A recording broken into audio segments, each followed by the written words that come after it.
Shark Media. From Washington, D.C., where we'll release the Epstein files, this is Ballot. They've tried their best to distract everyone, and it worked for a week. But let's hit this. Now that Kimmelgate is over, we can get back to releasing the Epstein files.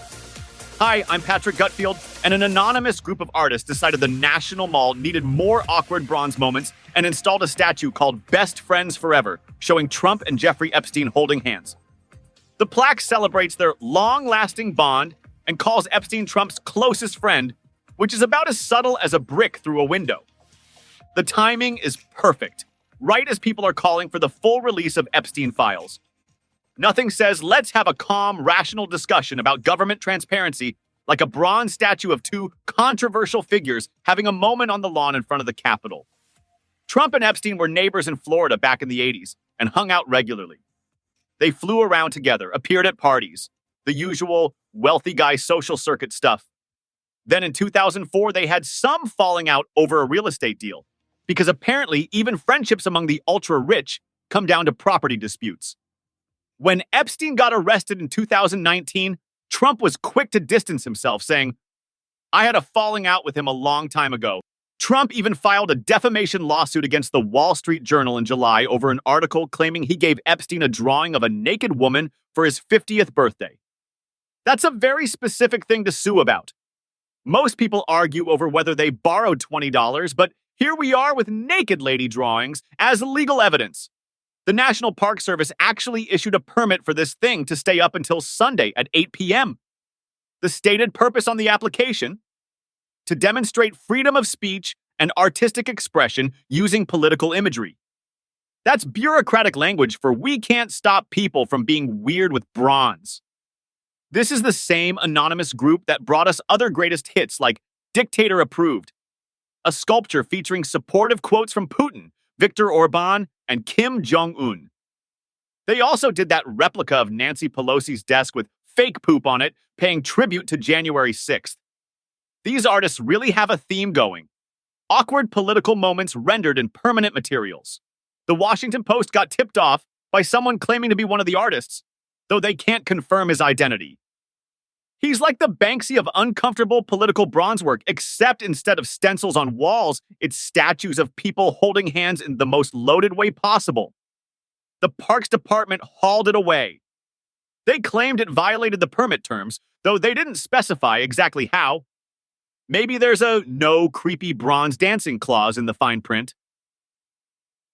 So Trump just unveiled his latest White House project, the Presidential Walk of Fame, which sounds less like presidential history and more like something you'd find on Hollywood Boulevard next to SpongeBob's star. The walkway features black and white portraits of presidents in gold frames along the West Wing colonnade. Very dignified, very traditional, except for one tiny detail. Instead of Joe Biden's presidential portrait, Trump hung up a picture of an Autopen. Yes, the machine that signs documents automatically. This stems from Trump's ongoing obsession with Biden's use of the Autopen for official documents. Trump ordered an investigation into Biden's cognitive decline back in June, complete with a memo calling for a probe into whether people conspired to hide Biden's mental state. Nothing says moving forward like relitigating your predecessor's signature habits. Biden dismissed the whole thing at the time, saying, "Let me be clear, I made the decisions during my presidency." But apparently Trump wasn't satisfied with that explanation.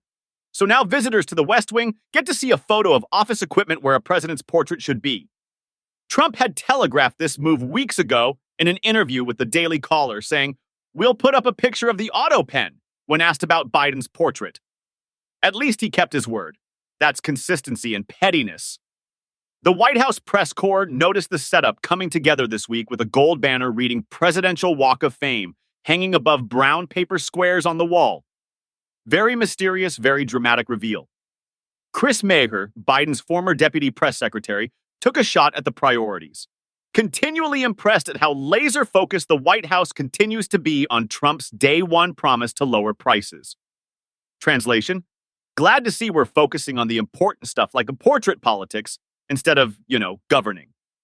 Now, before you get annoyed at this, just remember, it's one more thing to distract you from Trump not releasing the Epstein files.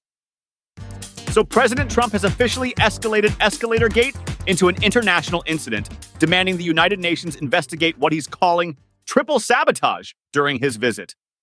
We've gone from a minor technical hiccup to a full-blown conspiracy theory in record time. Trump posted on Truth Social that not one, not two, but three very sinister events occurred during his UN trip.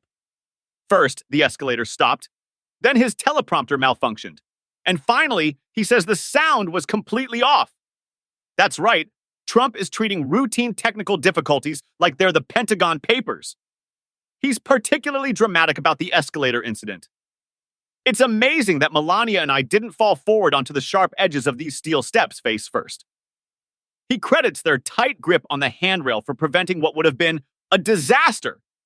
Most people would call this walking upstairs, where Trump's treating it like surviving a death trap. The teleprompter broke 15 minutes into his hour-long speech, forcing him to read from printed remarks. The horror! A politician having to use paper notes instead of a screen. That hasn't happened since, well, most of human history. Trump's convinced this was all coordinated.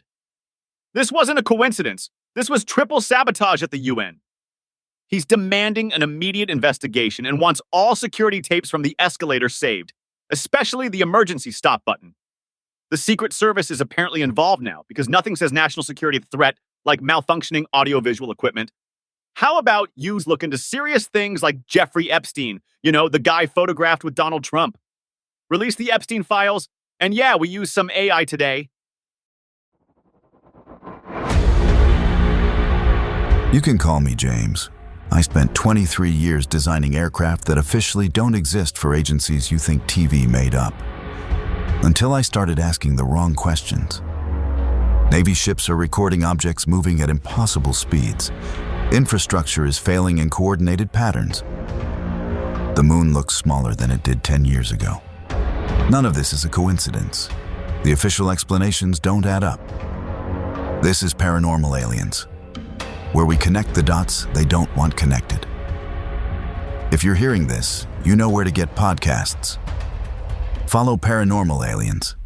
New episodes weekly until they shut me down.